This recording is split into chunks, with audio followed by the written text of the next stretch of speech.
सुंदर सा स्वरूप है। वामन भगवान के जन्म होते ही उनका यज्ञोपवीत संस्कार करवाया। यज्ञोपवीत संस्कार में सब कोई ना कोई भिक्षा देते हैं तो कोई दान देते हैं।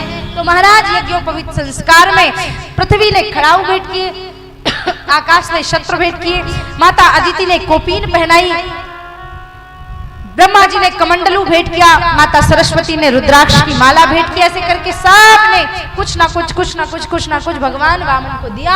भगवान वामन वो सारी भिक्षा लेके देवगुरु बृहस्पति के पास गए और जब बृहस्पति जी को भिक्षा देने लगे तो बृहस्पति जी ने कहा, मैं इतनी भिक्षा से प्रसन्न होने वाला नहीं हूं, जाओ राजा बलि से त्रलोकी की भिक्षा मांग करके लाओ।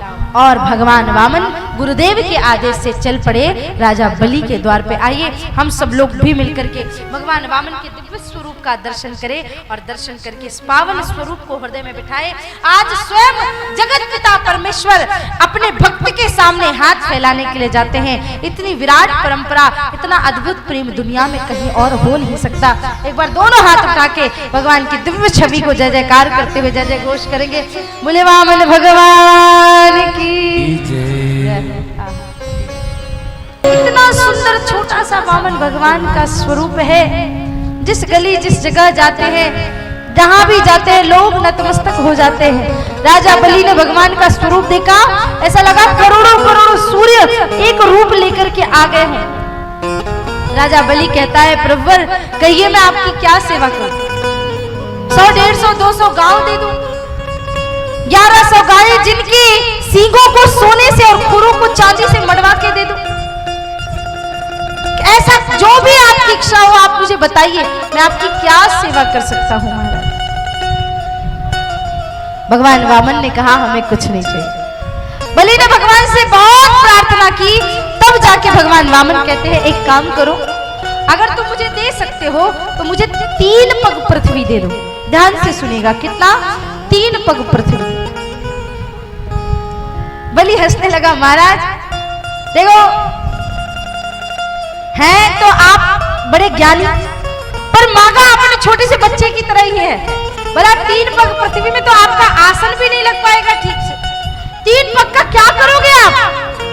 भगवान वामन ने कहा, देना है तो दीजिए वरना हम चले। अरे नहीं नहीं महाराज, ठीक है, आपको जहां से नापना है नाप लीजिए। भगवान वामन ने कहा, ऐसे कैसे कहीं से भी नाप लेंगे? संकल्प बोलो, कल के दिन तुम मुकर गए, हमको पक्की रजिस्ट्री करनी है अपने 3 पग की। हम वामन भगवान से राजा बलि ने कहा, महाराज एक तो 3 पग चाहिए, ऊपर से रजिस्ट्री। अरे 3 पग छोड़िए, यहाँ आप 3000 गांव भी ले लेंगे, मैं त्रलोकी का मालिक हूँ। वामन भगवान ने कहा, हमको संकल्प बिना बोले कुछ भी नहीं लेना। शुक्राचार्य जी ने सोचा कि संकल्प पे इतना जोर क्यों दे रहे हैं। आंख बंद करके देखिए, ओ हो अच्छा ऐसी बात है। बलि को कोने में ले गए, बलि से कहा, बलि अभी मना कर दे, मैं कुछ नहीं दे पाऊंगा। ये कोई वामन नहीं 53-54 है, मतलब स्वयं नारायण ही वेश बदल के आए हैं। बलि ने कहा, महाराज इससे बड़ी बात क्या हो सकती है। जब भी इतिहास में ये प्रसंग आएगा लोग यही कहेंगे, स्वयं भगवान को भी राजा बलि के दरबार पे हाथ फैलाना पड़ा। और अगर ये भगवान नहीं हुए, साधारण मनुष्य हुए तो 3 पग लेके चले जाएंगे, कोई बात नहीं। शुक्राचार्य जी को क्रोध आया, श्राप दिया, तू दरिद्र हो जा। कोई बात नहीं भगवान, पर मैं अपने वचन से विमुख नहीं होऊंगा। दुनिया के सबसे बड़े दानियों में एक दानी आते हैं महाराज बलि। महाराज बलि ने कहा, महाराज संकल्प बोलो। शुक्राचार्य जी की ममता शिष्य के प्रति ऐसी थी, कमंडल की नाल में जाकर के बैठ गए भवरा बनके कि जल ही नहीं निकलेगा तो संकल्प नहीं बोला जाएगा। भगवान ने देखा, शुक्राचार्य जी आप बहुत गड़बड़ कर रहे हैं, मेरे काम में बार बार विघ्न लाते हैं। एक कुशा लिया और कमंडल की नाल में मारा और शुक्राचार्य जी की एक आंख गोविंदाय नमो नमः हो गई। जल लिया और जैसे हाथ में जल लेकर संकल्प बोला, मधुव्रत स्तगवन मालयावतो राज्य राजा ने भगवान रुक्रमम चित्त प्रदय पदे के न वलर विचिक्रमे नवा शरीरेण दिशस्य बाहुवी। भगवान ने अपने एक पैर से जनलोक, महलोक, तपलोक, सत्यलोक को नाप लिया, दूसरे पैर से अतल, वितल, सुतल, महातल, रसातल, पाताल लोक को नाप लिया, अपनी भुजाओं से दिशाओं को नाप लिया। नवे तृतीयाय त्वदीय मण्वपी, तीसरा पैर रखने के लिए जगह ही नहीं मिली महाराज। और जब तीसरा पैर रखने के लिए जगह नहीं मिली तो भगवान ने कहा, बलि तुम बड़ी बड़ी बातें कर रहे थे कि ऐसा कर दो, ऐसा कर दो, ऐसा कर दो, और अब तुम 3 पग पृथ्वी ही नहीं दे पाए। अब बताओ तुमसे ज्यादा पापी व्यक्ति कौन होगा जो वचन देकर के भी वचन से विमुख हो गया। बांध लो इसे, नर्क में डाल दो। राजा बलि ने मुस्कुराते हुए कहा, प्रभु मुझे डाल दीजिए आप नर्क में, मुझे किसी बात का कोई कष्ट नहीं है, पर ये मत कहना मैं वचन से विमुख हुआ। अभी भी मुझे समय दे, मैं 3रा पग भी आपको दूंगा, फिर उसके बाद जाऊंगा। भगवान ने कहा, तुम्हारे पास बचा ही क्या है? राजा बलि ने कहा, भगवान एक बात पूछूं, ज्यादा बड़ा धन होता है या धन का मालिक? राजा बलि से कहा भगवान ने, ज्यादा बड़ा तो धन का मालिक ही होता है, क्योंकि वो धन का मालिक है।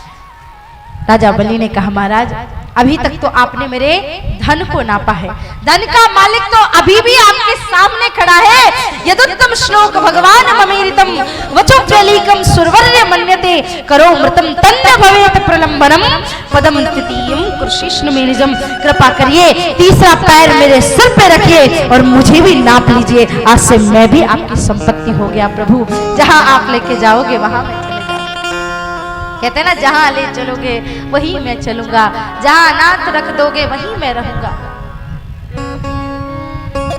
कुछ भी मेरी मर्जी के बिना नहीं होगा। भगवान ने 3रा पैर राजा बलि के सर पे रखा, राजा बलि को भी नाप लिया। प्रसन्न होकर भगवान ने सुतल लोक का राज्य को दे दिया राजा बलि को, और राजा बलि ने वरदान मांगा कि भगवान मैं जब भी अपने महल से बाहर निकलूं, अगर कृपा हो जाए, मुझे आपके दर्शन मिल जाए तो बड़ी कृपा होगी। तो कहते हैं आज भी भगवान सुतल लोक में खड़े होकर के राजा बलि के लिए पहरा देते हैं और राजा बलि को दर्शन देकर के अपनी कृपा से धन्य धन्य करते हैं। कौन कहता है भगवान ने केवल देवताओं पे कृपा की है?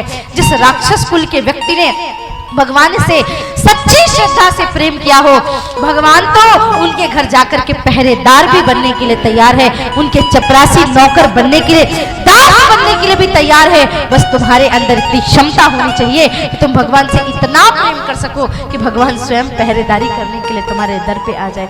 प्रेम के वश में रहो तो कुछ भी हो सकता है महाराज।